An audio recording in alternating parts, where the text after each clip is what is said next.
Right, so taking a look at differentiation, right? Before we go into first principles and like, one thing I want to remind you is that differentiation, most of it, 90% of it is form 5 roots, right? There aren't many new things in it, right? But of course, questions will be a little bit longer and to be a little bit more challenging.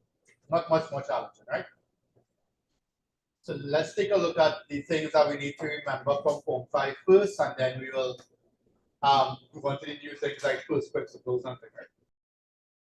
So let's see. To differentiate, what you do again, bring down the power, multiply it, and then minus 1 on the power.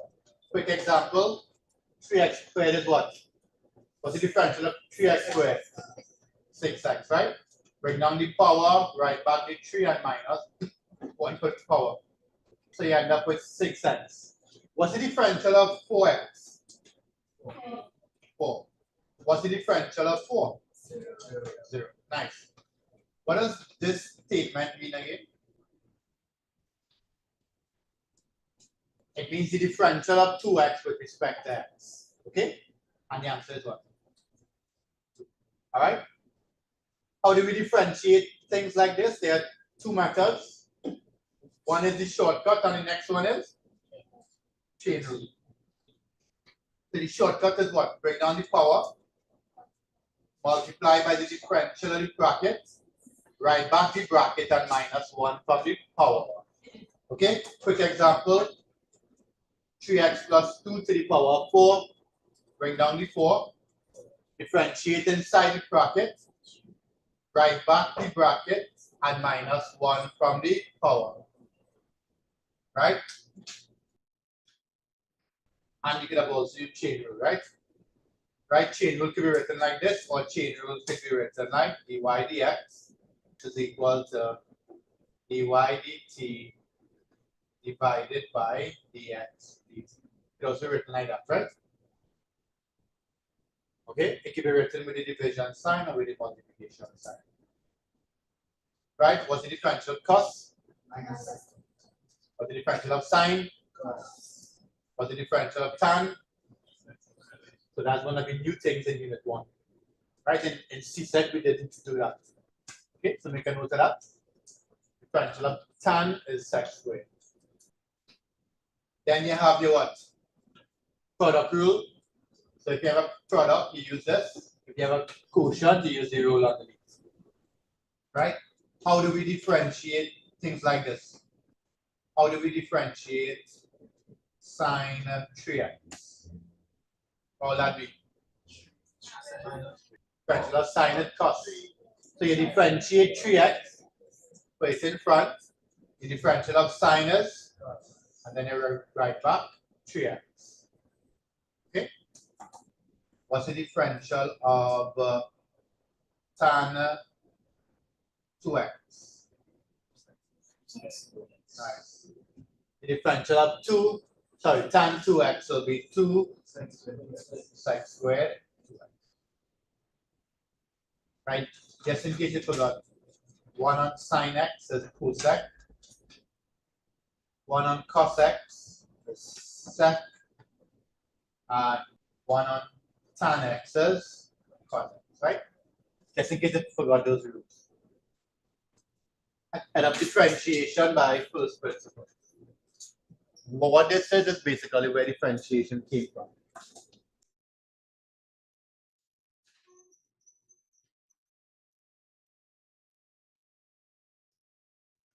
What is this first principle? So, our first principle is basically where this differential came from, right? What does dy dx mean? Dy dx basically means the change in y with respect to the change in x, right? And this is technically what? Gradient, right? Technically gradient. How do we find gradient? y2 minus y1 over, right? That's technically gradient, right? So here's what they did. What they did is that they said that, I can give you a little graph to see what's going on, right? Let's say we have this. This point here is x. So this will be your f of x. Correct? Let's go a little way down the road. Let's say somewhere here. Let's say the distance from here to here is h. So this is x plus h. Correct? Yeah. So if this is x plus h, what is this here? F of x plus h. Correct? So what is gradient? Gradient is y2 minus y1 over x2 minus x1. And this will cancel. Yeah. And if we watch how h behaves as it tends to 0, we have the differential. So dy dx is really the limit as h approaches 0 of f of x plus h minus f of x all over h. So you want to see how this function behaves as h approaches 0. Right? So this is the formula for first principles. All okay with that? So watch this here. Before you write, I'll give you some time to write. Watch this here. Make sure you understand what's going on, right? So let's try an example. Let's see if we can differentiate f of x, right? Let's see if we can differentiate f of x is equal to x squared. Sorry, yeah, you can come into that. Let me start here first. X squared. That's okay? What's the answer? What's the differential of x squared? So the differential of x squared is 2x. So we're supposed to get x squared, right? Before I do anything, what is f of x plus h? Right, x plus h all squared. Suppose I had a 2 here. It would have been 2 by only the x being squared, right? So we're trying to get this answer here. Let's see. So we're gonna apply it now, right? So the differential f prime x is equal to the limit as h approaches 0 of f of x plus h minus f of x all over h. That's okay? F of x plus h minus f of x all over h. I'm going to expand on the top, and I'll get x squared plus 2xh minus, I was going to write it at the end, but change my mind. Plus h squared minus x squared over h. X squared minus x squared is 0. So you end up with 2xh plus h squared all over h. Then you divide everything by h. This will cancel, and you will end up with the limit as h approaches 0 of 2x plus h. Remember, you're dividing h here and here, and you get this. When you plug in h is equal to 0, you'll get 2x plus 0, which is 2x. Okay, so this is the answer. What's the differential of this? So you know what to get. Differentiate that, please. So you know what the answer is.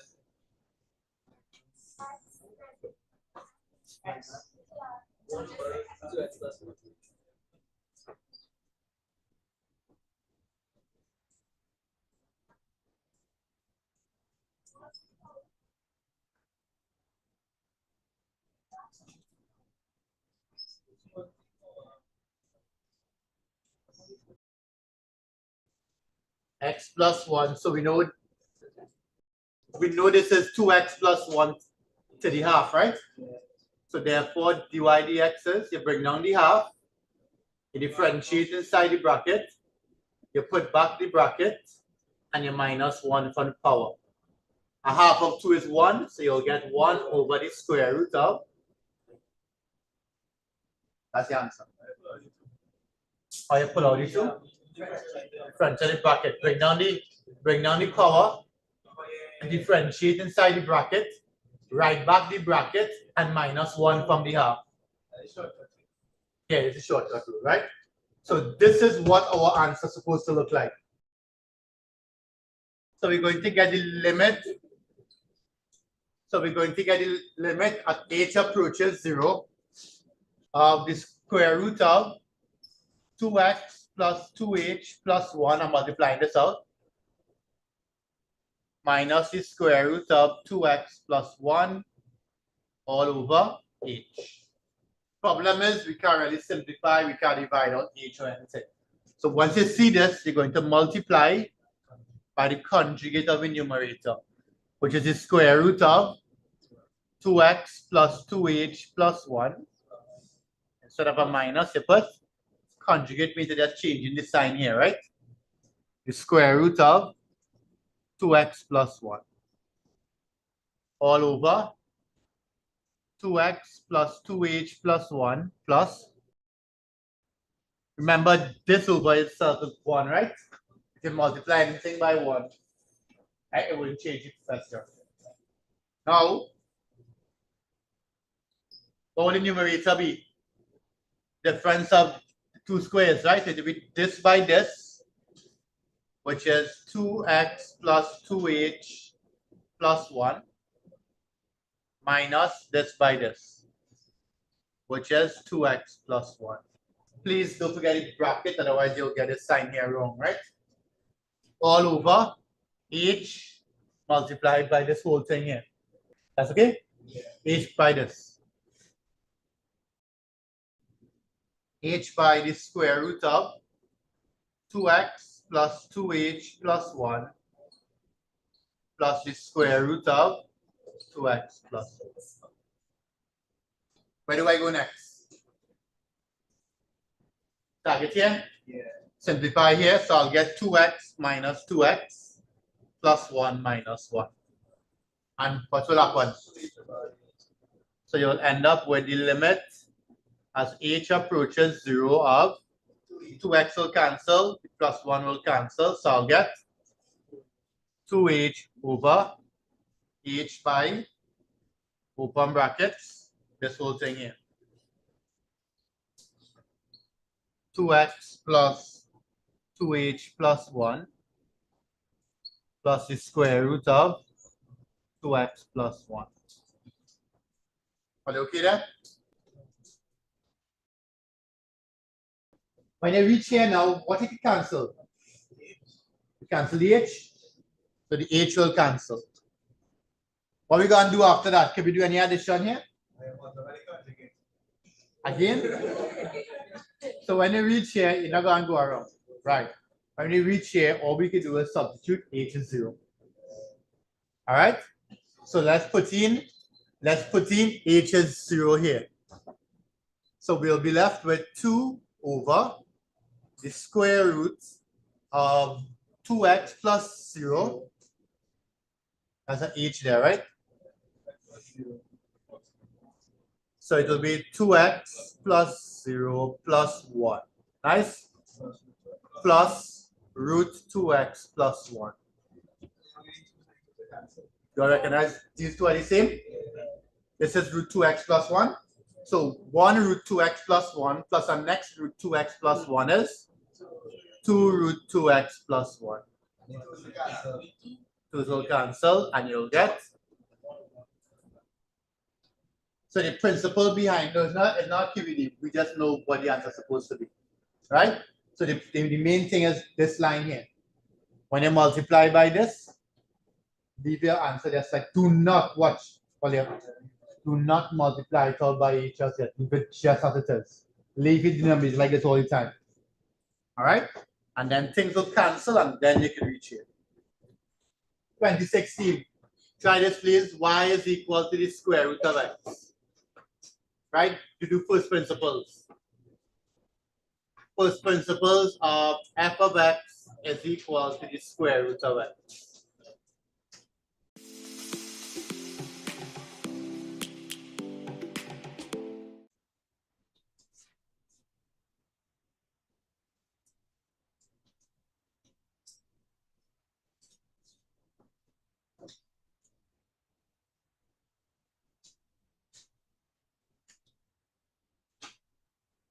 right? So you multiply by the conjugate.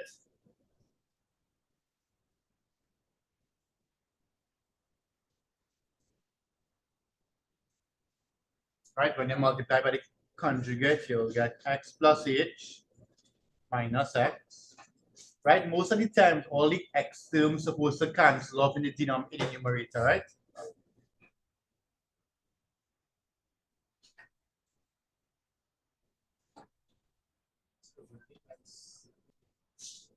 Yep.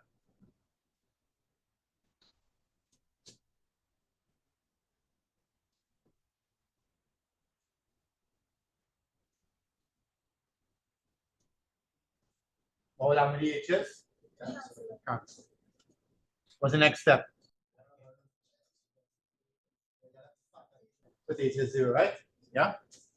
So substitute h is 0.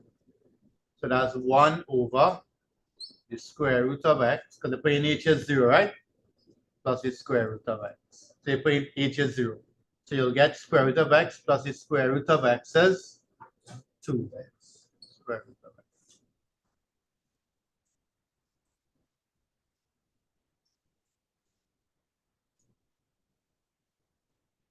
Try that, man. Right? I didn't show you, but you'll have to use some trig rules. What's the answer? Go ahead. Have fun.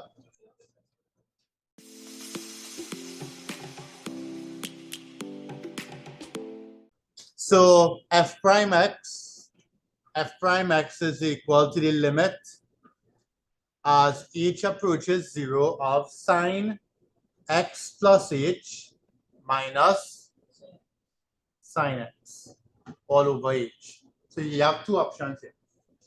You can expand this out, or you could use the rule sine a plus, minus sine b. Anyone could do it. I will expand this one out, right? I will use the expansion version. I'll show you, you'll get the same thing, right? So you'll end up with the limit as h approaches 0 of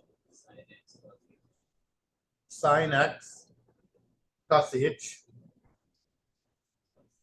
sine h cos x minus sine x all over h.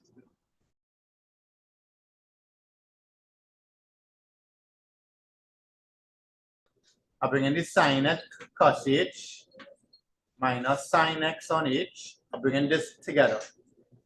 Plus the limit as h approaches 0 of sine h cos x all over h. Right? So if you look here, remember the limit is with respect to h, right? So would the limit affect sine x? No. There's like a constant. So I could take the constant and pull it outside. So I'll end up with the limit as h approaches 0 of cos h minus 1 over h, and I pull in the sine x outside. Sine x by this is this, sine x by 1 is this. Okay? And I have a rule for this. I give it this, right? This is 0. Plus, I'm going to do the same thing here. Pull the cos x outside. The only reason I could pull the cos x outside is because this limit is dependent on how h behaves. H doesn't affect this. So this will always be constant, so I'll pull it outside here. So I'll get the limit as h approaches 0 of sine h on h. This value here is 1.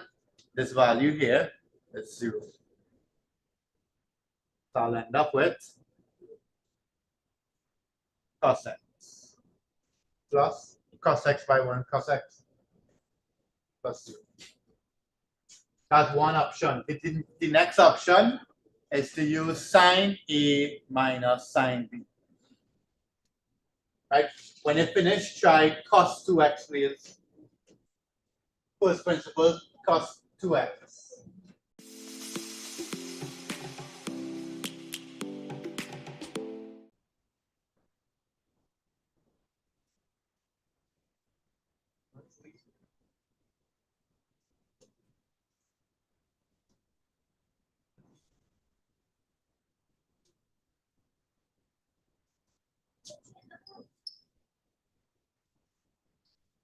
right? So when you reach here and you multiply it out, you'll end up with 2x plus 2h, right?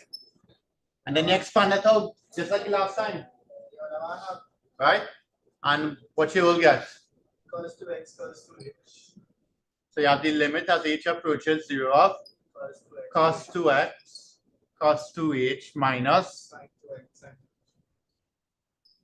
all over minus cos x all over h,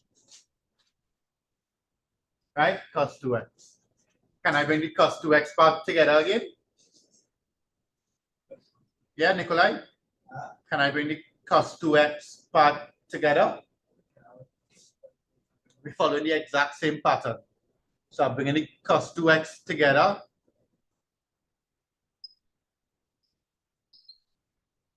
All over h minus the limit as h approaches 0 of sine 2x sine 2h all over h, right? Right? H over h. Well, watch this here. What to pull out here? Cos 2x. The limit as h approaches 0 of cos 2h minus 1 over h. Problem. What to do about this problem? Right? Multiply by 2 here, multiply by, well, I'm putting the 2 outside here, right? That's okay? So I multiply the numerator by 2 and denominator by 2. Okay, so I put the 2 here one time. Remember, it's right here, 2 by 2, 2 is here, 2 by this. I pull the 2 outside, right? So what to do here now? Pull out sine 2x and multiply by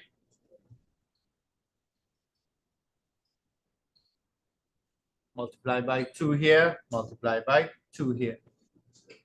What is this? What is it? This is 0. Right? So it's 0 minus, what is this here? 1. So the answer is this whole thing here. That whole thing there is 0. This whole thing here is 1. So it's 0 minus 2. And that is your answer. All right, so let's take a look at some applications. We're not doing anything, so let's listen to me for a little bit, right? Right.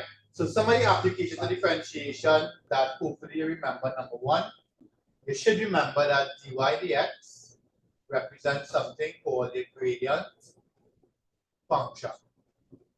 Right? If you want the gradient, just plug in an x value into that function and you go to. Second thing you need to remember, the one that nobody likes, rates of change. So if I ask you to find the rate of change of y, that is the rate of change of y. What is used to find the rate of change of y? Chain rule, remember? Yeah. Chain rule? Yeah. dy here, dt here, and the next variable here. Yeah. Let's assume it's x. It could be r, it could be anything. All right?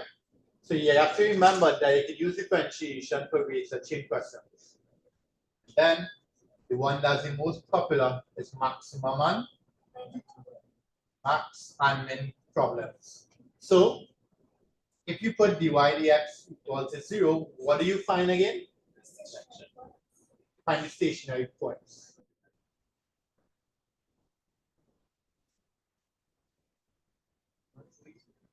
Dy dx equal to 0 gives you your stationary points. And if d2y dx squared is more than 0, you have a minimum.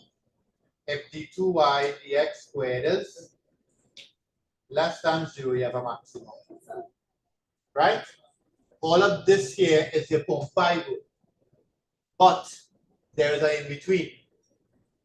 Right? There's an in-between point called a point of inflection. So remember, minimum is this, maximum is this. But there's a point that looks like this. That point there is a point of inflection. So next week, we're going to take a look at how to find that point.